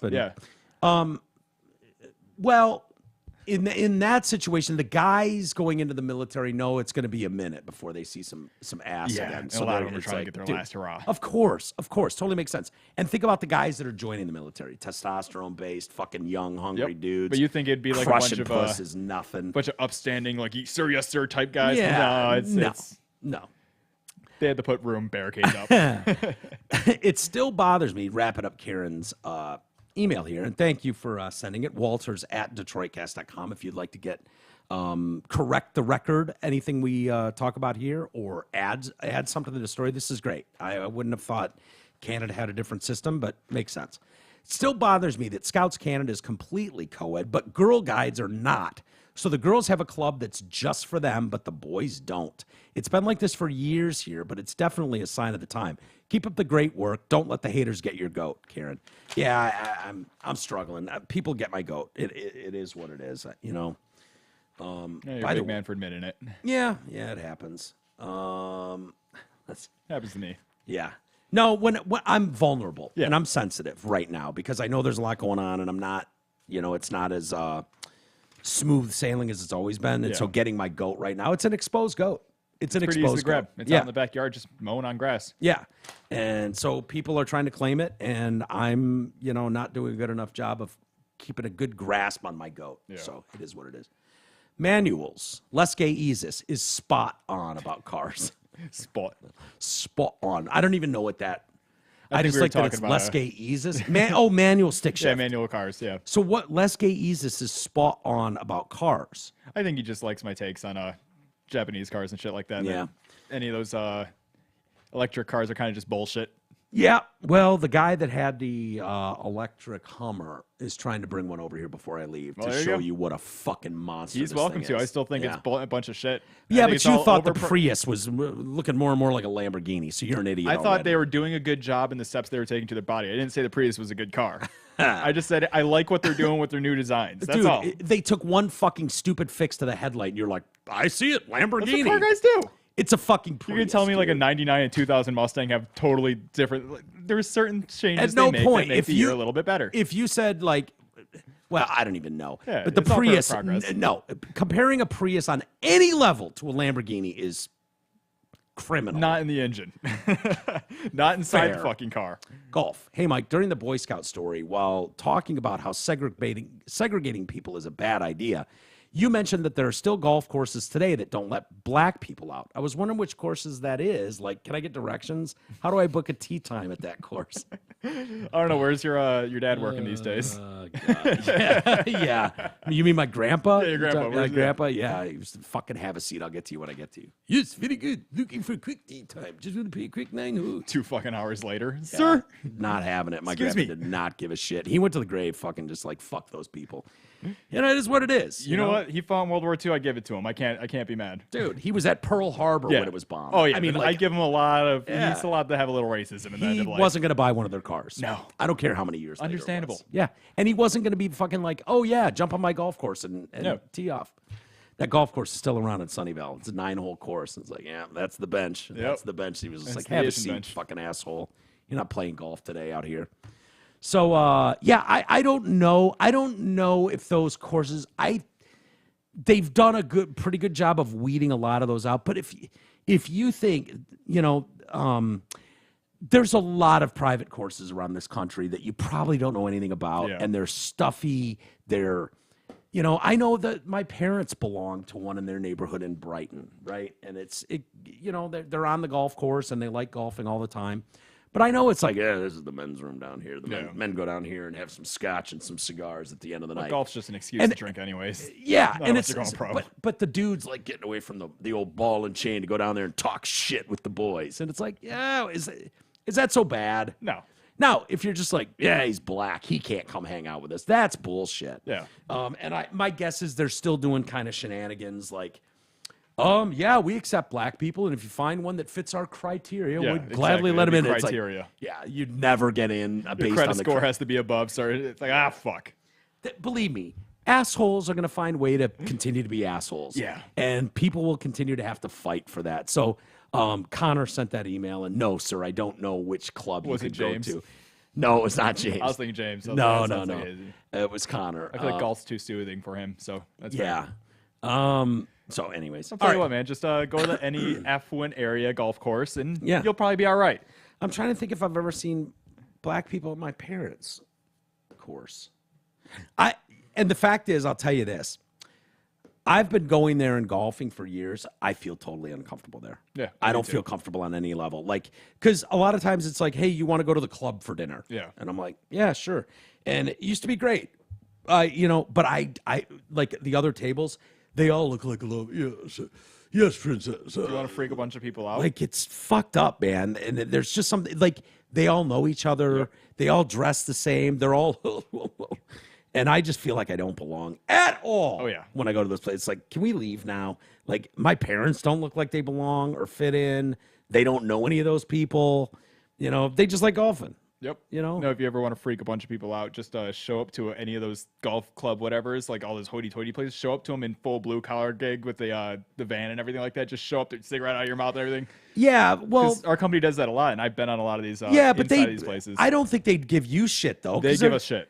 Why? Muddy shoes. They look at you the whole time. We have people watching. Yeah, but they know they're going to need services. They're going to need their fire extinguishers updated. Oh, they're going to need, those like when we're hanging people. pipe and stuff. But it's just the shock and awe they give you, like you're doing some kind of magical fucking thing they've never seen before in their life. Well, maybe I've never seen that. I've gotten it. I believe you feel like you're being watched and judged the whole time. Oh, you probably are. Yeah, you probably are. And they're just looking for anything wrong. Like they have all kinds of things, like hey, there's the club outing or something, and then they'll have like there's a buffet and afterwards and a reward ceremony, and I'm there just because my folks are finally in town, and it's like, hey, let's go to the club and have dinner tonight. We've done it a bunch of times, and I go there and you see all these people, and it's like they all kind of have what looks like a really expensive sweater on and around their waist, and they all seem to know each other, and it's like, ugh. You guys have been rich for a long time. You can just tell there's money there, and it's I don't know. I never feel comfortable. I don't. Never. I don't feel out of place at an Applebee's, even though I don't like Applebee's, but I don't feel out of place. Well, we there. purposely go out our way to make them feel uncomfortable too, because we'll start You getting do? in there. Yeah, every time not just me, just anytime blue collar workers are in those places, it doesn't matter what crew you're on. We know these guys are stuck up and they've never lifted a wrench in their life. So what we like to do is just kind of get in their way. You're talking and do about the extra work. waiters and fucking Not the waiters. I'm talking about like who are you talking about? The people walking around, the people who are using the At facilities. Applebee's? No, I'm talking talking about about golf course. Yeah, Okay. golf courses. Golf I'm clubs. like, Jesus Christ, you're putting people No, at Applebee's Applebee's are cool. on a level? Those guys are fucking cool as hell, man. They give us food and everything. They appreciate our work. Yeah, as they should. Yeah. Damn right. Yeah, I don't know if it's just me or just you that feels that, and it's not happening. No, but I think definitely it is. feel it. I think it is. I definitely feel it because no one's been mean to me. No one's been rude. No one's been snarky. They are watching you, and they're like, "Who's this fucker?" I don't Why even is know this that guy they're here? watching me. And maybe it's just my own insecurity, but I just feel like I so don't belong in this place. Yeah. I'm not dressed the right way. I'm not wearing the right shit. I'm not. I just. I don't know. I like pissing off old white people. That's fun. God, your generation just loves to fuck with people. That's don't you? fair. I like to fuck with people. You do. At a little yes. bit of a different level than most. God damn you. All right. Let's call it a day there. All right. I got dinner tonight actually with a buddy. Hell yeah. Yeah, I haven't seen Tooch in a minute, and we're gonna go grab something to eat. So, like I said, we won't be here tomorrow because I'm gonna go support Chris Newberg. Yep. Support is a loose term. Obviously, I want him You're gonna to support him when he do a falls. horrible job and wipe out on the mound or throw it in the dirt, something, anything. But go support him tomorrow, and it's going to kind of take up the afternoon and early part of the evening, and then I got to go take Cece over to Graham's. My folks are coming back to Michigan tomorrow, so That'd be fun. yeah, going to be kind of a wild couple days. Get here, your mom so- back in here to do all the Oh my God, wrap this shit get up. everything wrapped up and sorted. Oh yeah, she's coming back to a mess. So Yeah. good luck, Ma. What the fuck were you doing while I was gone? Yeah, nothing. Trust me. Yeah. No, I can't wait. Good luck. So have a great day, everybody. We'll be back, I believe, Wednesday. I don't know if there's anything going on, but we'll try for that. Yeah, we'll shoot for Wednesday. Yeah. All right, everybody. Have a great day. Thanks for joining us. We'll talk to you soon.